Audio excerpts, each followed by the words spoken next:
大家好，我是马小安，然后我来自桃园县复兴乡拉拉山原住民，我是泰雅族的。然后我泰雅族的名字是吉瓦斯的姓，吉瓦是我的名字，德姓是我爸爸的。从小就在山上长大，到读高中的时候才下来。大学吗？在台北。那是因为我高中的时候读科班，然后大家的唯一的志愿就是要不就是北医大第一科，台医大，在文化大学。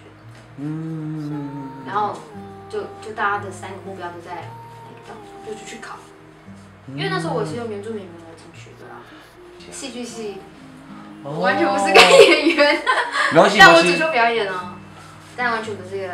没有演戏的那种天分啊，开玩笑的啦。主修表演就是舞台剧啊。反正就考上就去考啊，应该是我小时候在教会长大，然后舅舅、叔叔、婶婶都是牧师啊。那时候应该说，如果真正对那时候是唱歌啊，对唱歌有兴趣，我还没有谈到创作这部分，大概是国中才发现自己会唱一点点歌吧。因为唱歌的部分就是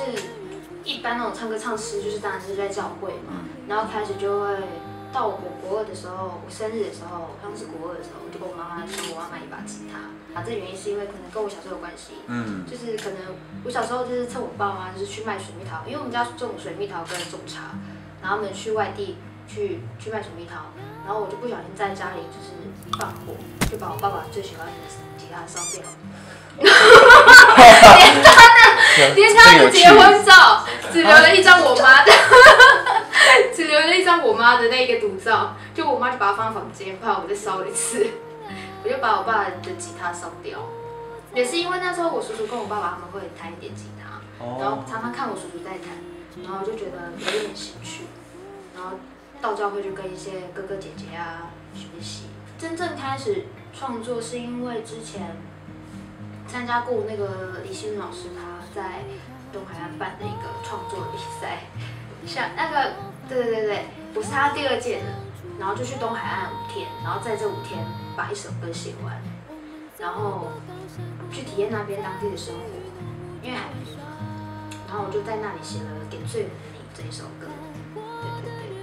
然后就开始，然后这一首歌刚好那时候得第3名，然后就开始就有点被肯定的感觉，因为那时候老师有蛮多都是写歌的。然后就觉得，我自己应该是可以去继续写的，然后就开始我的创作。对，要选哪一首？给最远的你吧。那个是我大概，它算是一个启程的一个歌啦，就是这样一个路程的一个开始。因为那时候我是在海边写的，跟这次的海边的孩子的可能有点比较符合。那这个可能也代表我这个人，因为。那个是我最真实的时候，但现在也很真实。我是说，这是一个比较初次开始创作的那一首歌比较能够代表。因为我自己本身就是平日的时间，就是早上都是一般上班族，然后就在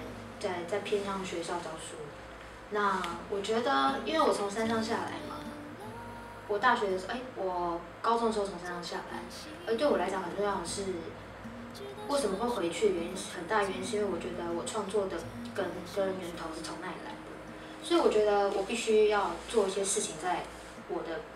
的家乡啦，所以才选择去做教育的部分。然后我觉得，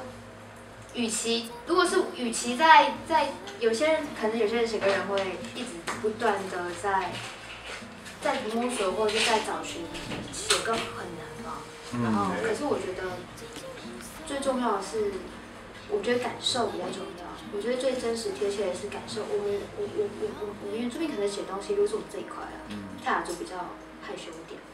然后要写东西的话，可能不知道该怎么写，会没有信心，也比较自卑一点。但我觉得说，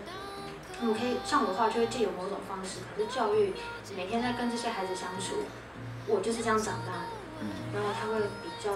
容易让我写很多首歌，所以我自己的创作里面有几首歌都是从我在学校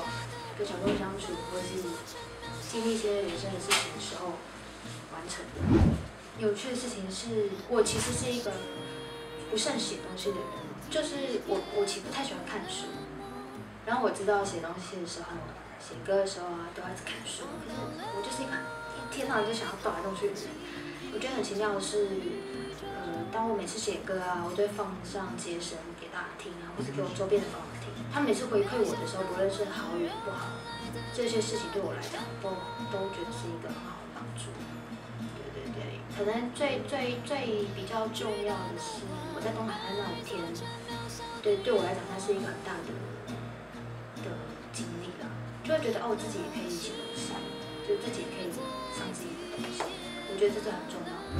就是我现在那个时候，就是我自己也只有这一把，那我就觉得也不是说特别设定说一定要用这种，或者是，但我觉得我自己这样会弹，那我就自己来